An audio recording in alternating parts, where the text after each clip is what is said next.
खतीब साहब, सबसे पहले तो अपना तारुफ करवा दीजिए और साथ ये बताइए कि आज आपने एक प्रेस कॉन्फ्रेंस की है, इस प्रेस कॉन्फ्रेंस का मकसद क्या था? जी बहुत शुक्रिया। मेरा नाम खतीब खान है और मैं कोटली आज़ाद कश्मीर से बिलोंग करता हूँ और गुज़श्ता 4 सालों से मैं CSS की प्रिपरेशन के प्रोसेस में लगा हुआ हूँ। बेसिकली हमारी आज की जो प्रेस कॉन्फ्रेंस और हमारी जो डिमांड थी वो ये थी कि फेडरल पब्लिक सर्विस कमीशन का एक प्रेसिडेंट होता है कि वो जब भी एग्ज़ाम लेता है तो एग्ज़ाम एक अटेम्प्ट का लेने से पहले फेडरल पब्लिक सर्विस कमीशन जो है वो प्रीवियस अटेम्प्ट का रिजल्ट अनाउंस करता है। लेकिन अनफॉर्चुनेटली अब की बार ये हुआ कि 2024 का जो एग्ज़ाम हुआ था लास्ट ईयर, उसका रिजल्ट अभी तक अनाउंस नहीं हुआ और रिजल्ट अनाउंस किए बगैर FPSC नेक्स्ट अटेम्प्ट जो 2025 की अटेम्प्ट है वो लेने का इरादा रख रहा है और 15 फेब को उन्होंने कहा है कि हमने एग्ज़ाम लेना है। तो हमारी डिमांड यही थी कि इस डिसीजन को रिव्यू किया जाए। हमने चेयरमैन साहब को पर्सनली मिले भी हैं। मीनवाइल हमारी एक कोर्ट में रिट पिटिशन भी चल रही है। उस रिट पिटिशन में हॉनेबल कोर्ट का एक डायरेक्शन थी कि आप जाएं उनके साथ मिल के बैठें और एक पीसफुल वे में आप अपने मामला हल कर लें। लेकिन अनफॉर्चुनेटली कल हमारी वो मीटिंग कामयाब नहीं हुई है। कमीशन ने अपने जो तहफ़्फ़ुज़ात थे या अपने मसले मसाइल थे वो हमें बताया कि ये पॉसिबल नहीं हो सकता कि हम तमाम जो प्रिपरेशन है वो कर चुके हैं। और दूसरी बात ये कि हम डिसीजन एक ले चुके हैं और किसी भी सूरत में इस डिसीजन को हम रिवर्स नहीं कर रहे। तो हमने उनको यही कहा है कि आप इस डिसीजन को रिव्यू कर लें क्योंकि सोल अथॉरिटी आपके पास है, तो आप कैंडिडेट के फेवर में इस डिसीजन को रिव्यू कर लें। रिजल्ट बेशक लेट दे दें लेकिन रिजल्ट लेट देने के बाद आप नेक्स्ट जो अटेम्प्ट है उसको थोड़ा सा दो मंथ्स के गैप के बाद आप नेक्स्ट अटेम्प्ट ले लें। अच्छा, ये बताइएगा कि सैकड़ों तलबा को MPT के नताइज जो हैं वो 6 जनवरी तक मौसूल हुए, ठीक है, और इनके नताइज रोक दिए गए थे। तो ये नताइज रोकने की वजूहात क्या थी? ये इस पे आप बात कर लें।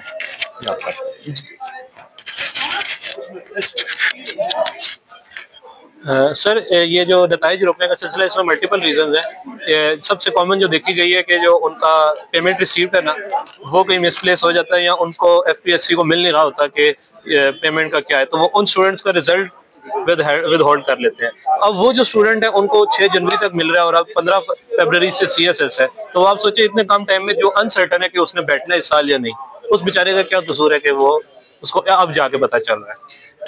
अच्छा, 29 और 30 साल के उम्मीदवार जो हैं CSS 2026 के इम्तिहानात में बैठने के अहल नहीं हैं क्योंकि इनकी उम्र इन्हें अगले साल के इम्तिहान का इंतज़ार करने की इजाज़त नहीं देती।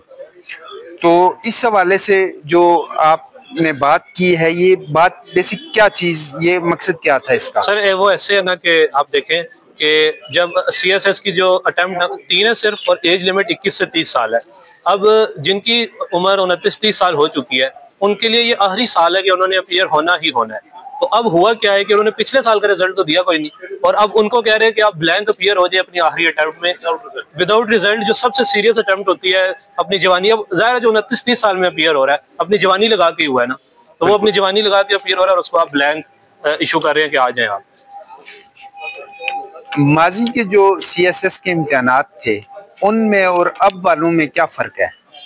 किस हवाले से फ़र्क की आप बात कर रहे हैं? यानी हिकमत अमली और मुस्तकबिल की कोशिशों में जो बेहतरी के लिए आपने किरदार अदा किया है उस हवाले से।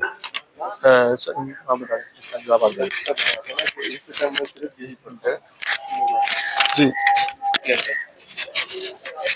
इस अटेम्प्ट में और प्रीवियस अटेम्प्ट में डिफरेंस सिर्फ यही है कि पहले FPSC जो सा होता है वो रिजल्ट हमें टाइम पे दे देता है और हमें नेक्स्ट अटेम्प्ट में बैठने के लिए हमें पता होता है कि लास्ट में हम इस सब्जेक्ट में फेल थे, हमें ये चीजें ऑप्ट करनी है और हमने सब्जेक्ट क्लियर कर लेना है। इस दफा ये है कि 24 का इन्होंने रिजल्ट नहीं दिया हुआ। लास्ट ईयर मैंने पेपर दिए, मुझे 24 का रिजल्ट नहीं है मेरे पास, लेकिन 25 के इन्होंने अटेम्प्ट कॉल कर दिया कि आए बच्चे विदाउट रिजल्ट अपना अटेम्प्ट दे लें।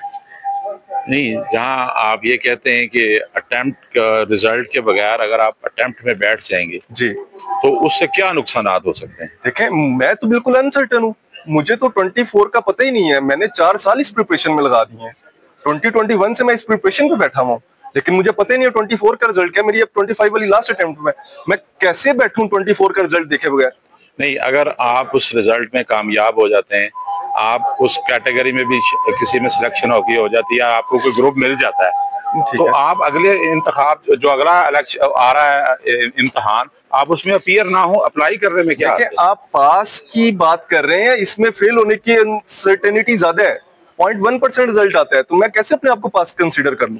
नहीं, अगर आप फेल भी हो जाते हैं, बल्कि आप फेल भी हो तो आपने फिर भी तो मैं अपने आप को टाइम दूंगा ना, मैं अपने आप को रिजल्ट देख के ही टाइम दे सकता है ना एक इंसान। सब्जेक्ट चेंज कर लूंगा। लेट से अगर मेरा पॉलिटिकल साइंस टारगेट हुआ है, मेरे उसमें अच्छे मार्क्स नहीं आ सकते, मैं स्ट्रेटेजीज नहीं ऑप्ट करूंगा कि यार ये स्ट्रेटेजीज लगा के मैं अच्छा रिजल्ट निकाल सकता हूँ। तो रिजल्ट ही नहीं है तो हम कैसे बैठे बताएं 25। माजी में रिजल्ट कब आते रहे हैं? माजी में 3 to 4 मंथ्स पहले रिजल्ट आ जाते थे, ठीक हो गया उस, हाँ जी, और उसके बाद हमारी अटेम्प्ट होती थी। और अब रिजल्ट कितना लेट है? रिजल्ट अभी तक तो, हाँ जी, अभी तक तो अनाउंस ही नहीं हुआ हुआ, साल हो चुका है। 1 साल आपने पहले इम्तहान दिया, हाँ, और उसका अभी तक रिजल्ट नहीं आया, जबकि माजी में इम्तहान के 3 या 4 माह के बाद रिजल्ट, इम्तिहान के 7 to 8 मंथ्स बाद रिजल्ट आता था। तो माजी में भी अगला जो होता था इम्तहान, वो इसी तरह अनाउंस होता रहा? नहीं, इस तरह नहीं अनाउंस, ये फर्स्ट टाइम हो रहा है। यही तो हमारा वो है, पॉइंट ऑफ व्यू है, पॉइंट है इस चीज पे कि इस दफा क्यों ऐसा कर रहे हैं, हमें रिजल्ट्स पहले दें ताकि हम सर्टेन हो चीजों पे कि भाईजान मैं अटेम्प्ट में बैठ रहा हूँ या नहीं बैठ रहा, मुझे पता हो। आपने जो पब्लिक सर्विस कमीशन है वहां से राब्ता करके पूछने की कोशिश की कि रिजल्ट कब अनाउंस कर रहे हैं? हमने FPSC कांटेक्ट किया, हमने देखे सोल पर्पस हमारा मीटिंग्स वगैरह के ये है ही नहीं कि एग्जाम डिले करो, हम तो कह रहे हैं कि हमारा रिजल्ट दो फिर एग्जाम लो। तो वो क्या रीजन बताते हैं? कुछ कॉल करें, उनका वो IT सेल वाले कहते हैं कि हमारा रिजल्ट आपको अप्रैल में दे रहे हैं। अब तो बिल्कुल 30 अप्रैल इन्होंने लास्ट डेट दे दिया कि 30 अप्रैल को रिजल्ट आ जाएगा, और आप खुद देखें 30 अप्रैल को रिजल्ट दे रहे हैं और 15 फेब को 2025 की अटेम्प्ट ले रहे हैं। कैसे पॉसिबल है? 10th क्लास के पेपर भी ऐसे नहीं होते, पहले 9th का रिजल्ट आता है फिर 10th के पेपर होते हैं। इस हवाले से आप इस्लामाबाद हाईकोर्ट में भी गए हुए हैं? जी, इस्लामाबाद हाईकोर्ट में गए। तो मामला सब जुडिस होते हुए आप प्रेस कॉन्फ्रेंस भी कर रहे हैं और उसके साथ साथ आप मीडिया टॉक भी कर रहे हैं जी, तो क्या ये मुनासिब ना होता कि आप इसका इंतजार कर लेते? देखें, इंतजार हम क्यों करते हैं? इंतजार हमने इस वजह से नहीं किया कि कोर्ट की डायरेक्शन पे हमें ये था कि आप एक जो सा आपके जो से पिटिशनर हैं वो FPSC के पास जाएं। FPSC एक सोल बॉडी है, इनके साथ बैठ के मामला अपने सारे सॉर्ट आउट कर लें। लेकिन हम कल 6 फरवरी को कोर्ट की डायरेक्शन पे हमारा पिटिशनर जो से हैं वो FPSC चेयरमैन के साथ मिल के आए हैं, लेकिन हमारी वो कोई आउटकम जो सी थी वो फ्रूटफुल नहीं रही, तो हमारे पास यही ऑप्शन बचते थे जो से मॉप कर रहे हैं। तो नहीं, अगर आपकी क्या चेयरमैन साहब ने आपको जवाब दे दिया? हाँ, चेयरमैन साहब ने कहा कि हमने 15 फेब को ही एग्जाम लेना है और रिजल्ट हमने अप्रैल में देना है। How is it possible? ये तो डिस्क्रिमिनेशन है, स्टूडेंट्स के खिलाफ डिस्क्रिमिनेशन चल रही है कि आप पिछला रिजल्ट देते नहीं है और अगले एग्जाम पे एग्जाम ले रहे हैं। एक दफा प्रेसिडेंट सेट करते हैं, 10 साल तक यही होता है। अगर आपकी बात नहीं मानी जाती तो आपके पास कौन कौन से फोरम है जहां पर आप अपनी आवाज के लिए जाएंगे, अपने इशू को लेकर जाएंगे? फिलहाल तो हाई कोर्ट की हमें बहुत उम्मीद है, इस्लामाबाद हाई कोर्ट से, कि हमारे फेवर में डिसीजन आएगा। फिर नहीं आता तो इंशाल्लाह फिर बैठ के डिसाइड करेंगे स्टूडेंट। और जाहिर बात है हम लोग आए हैं, लोग तैयारी इस वक्त इंपॉर्टेंट देखिए, स्टूडेंट्स बहुत ज्यादा हैं, स्टूडेंट्स बहुत ज्यादा हैं। यहाँ पे हम पूरा आपको ये वाला हॉल भर के दे देते। सारी नेशनल लाइब्रेरी भरी हुई है, 5-6 हजार बच्चा बैठ के प्रिपरेशन कर रहा है, ठीक है।